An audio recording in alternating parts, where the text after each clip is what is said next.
২০২৫-২৬ অর্থবছরের প্রস্তাবিত বাজেটে তথ্য প্রযুক্তি খাতে উল্লেখযোগ্য পরিমাণ বরাদ্দ কমিয়ে মাত্র ১০০ কোটি টাকা রাখা হয়েছে। ২০২৪-২৫ অর্থবছরের সংশোধিত বাজেটে যেখানে এ খাতে বরাদ্দ ছিল ২,৮৭২ কোটি টাকা, সেখানে এবার কমে গেছে ২,৭৭২ কোটি টাকা।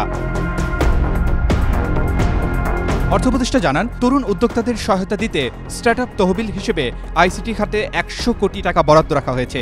পাশাপাশি ৫,০০০ স্কুলে digital lab, ৩০০ ICT school of future এবং ৪৯১ উপজেলায় প্রশিক্ষণ কেন্দ্র স্থাপনের কাজ চলমান রয়েছে। তবে বিশ্লেষকরা বলছেন, প্রযুক্তি নির্ভর বিশ্বে প্রবেশের এই সময়েও এমন বরাদ্দ হ্রাস ডিজিটাল বাংলাদেশ লক্ষ্য অর্জনে বড় প্রতিবন্ধকতা হতে পারে। আরমান আলী, ডেইলি সান।